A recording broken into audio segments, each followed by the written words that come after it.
Assalamualaikum dan salam saudaraku sayang, bersama saya Alfairez Jemurin. Tumpuan berita, Bandaraya Kuching menjadi tuan rumah Asian South Pacific Association of Sport Psychology International Congress ASP ke-9 pada tahun ini. Menteri Belia Sukan dan Pembangunan Usahawan Sarawak Datuk Seri Abdul Karim Rahman Hamzah berkata seramai 344 peserta dari luar dan dalam negara mengambil bahagian dalam kongres yang berlangsung pada 9 hingga 11 Ogos ini. Menurutnya, penganjuran kongres ini dapat merangsang kembali sektor pelancongan negeri yang terjejas akibat pandemik COVID-19 2 tahun lepas.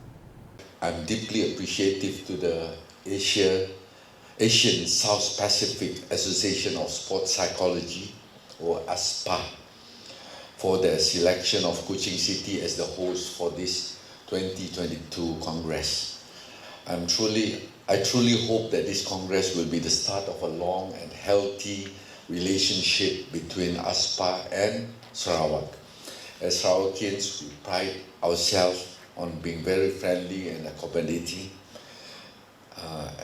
hosts, and as such, I'm certain future events such as this will be well supported and well organized. This will hopefully bring in more visitors to our beautiful land of the Hornbill and help boost our tourism sector, which has been hit hard by the pandemic for the last 2 years. Beliau berkata demikian semasa majlis perasmian ASP ke-9 di Pusat Konvensyen Borneo Kuching BCCK pada Selasa. Dan daripada itu, beliau menambah kongres seumpamanya juga memacu Sarawak sebagai lokasi yang dapat menawarkan pelbagai program dan aktiviti. This will definitely help to enhance Sarawak as one of the leading venues for events and activities that are in line with the development of Sarawak sports. Sementara itu, beliau juga mengatakan bahawa psikologi sukan merupakan elemen penting untuk membangunkan budaya menang serta dalam kalangan jurulatih dan atlet di Sarawak. Dalam sidang media sama, Datuk Seri Abdul Karim meluahkan perasaan terkilan dengan laporan sebuah media nasional mempersoalkan prestasi Ratu Terjun Negara, Datuk Pandelela Rinong yang pulang tangan kosong dalam Sukan Commonwealth 2022 lepas. Menurutnya, beliau kecewa dengan laporan berkenaan kerana sebagai atlet negara, media perlu menghargai pengorbanan dan jasanya sepanjang beliau menampilkan prestasi cemerlang di peringkat dunia.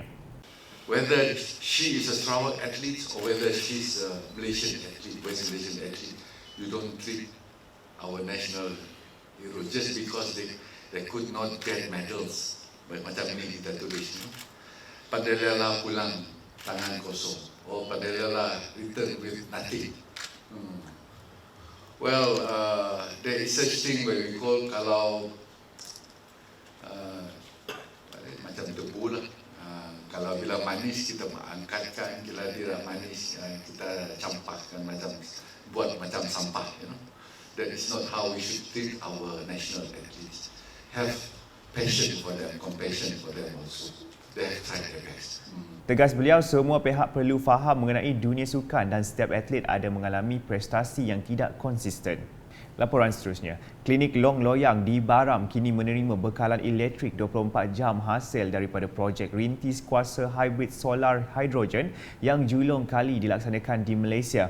Menteri Utiliti dan Telekomunikasi Sarawak, Datuk Julaihi Narawi memberitahu teknologi yang dilaksanakan oleh H2 Energy Sdn Bhd itu mampu menyediakan bekalan elektrik yang stabil secara berterusan kepada klinik tersebut untuk menjalankan operasi harian. Katanya, Klinik Long Loyang yang terletak kira-kira 183 km dari Bandar Miri menghadapi kesukaran melaksanakan perkhidmatan kerana bergantung kepada penjana diesel yang hanya mampu membekalkan kuasa untuk beberapa jam setiap hari. Jadi kita berharap bekalan elektrik sebanyak 25 hingga 30 kWh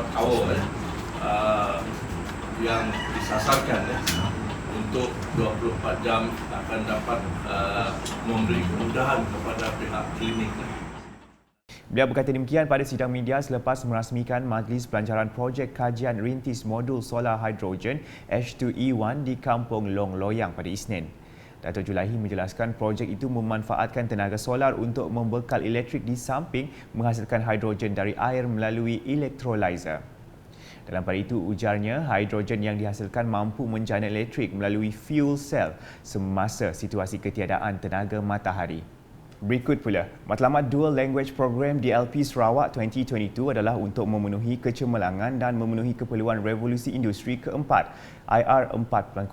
Menteri Pendidikan Inovasi dan Pembangunan Bakat Sarawak Datuk Roland Sagah Wee-In berkata, IR 4.0 mampu melahirkan modal insan yang lebih cekap dan berkemahiran bagi memenuhi jangkaan kerajaan Sarawak ke arah menjadi sebuah negeri maju.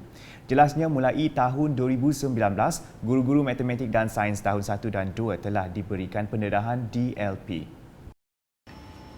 In addition to that, reference sources for science and mathematics subjects in English are also available online, and reading materials are more widely published in English, which can facilitate the teacher's effort to plan and implement teaching and learning in schools.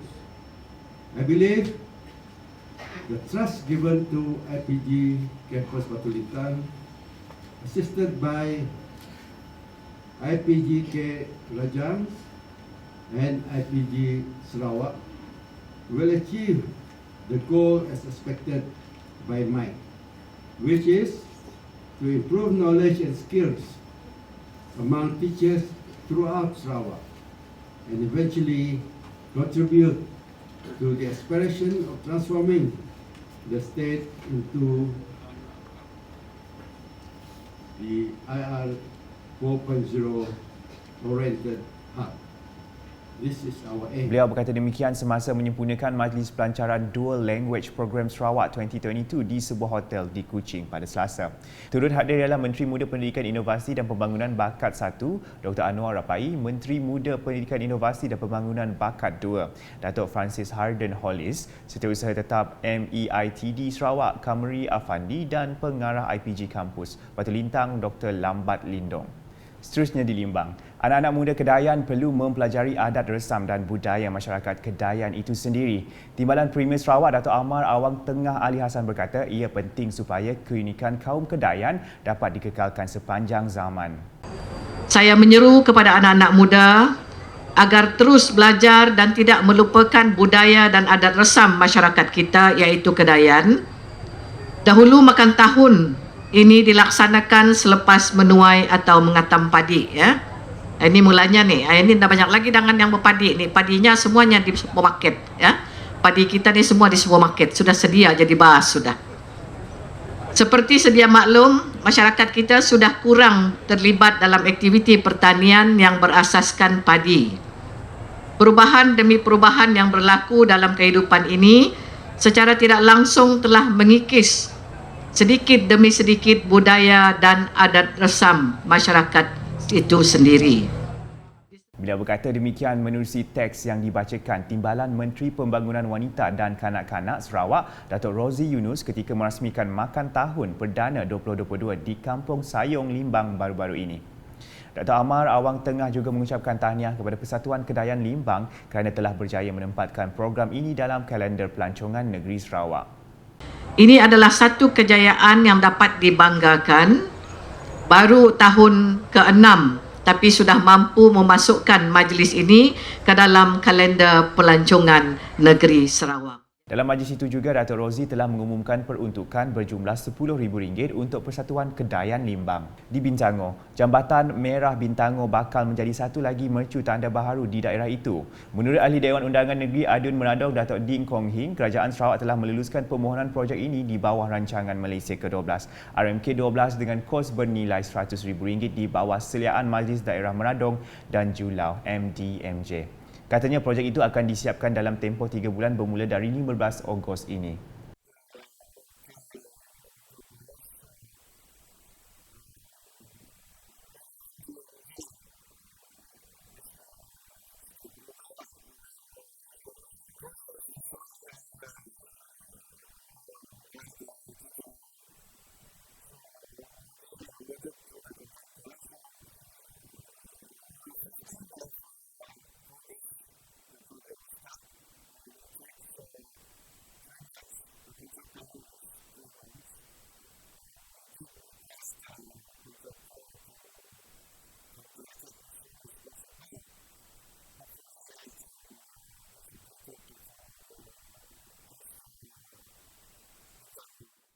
Beliau berkata demikian kepada Unit Komunikasi Awam Sarawak UKAS selepas mengadakan lawatan ke Jambatan Merah Bintangoh pada Isnin.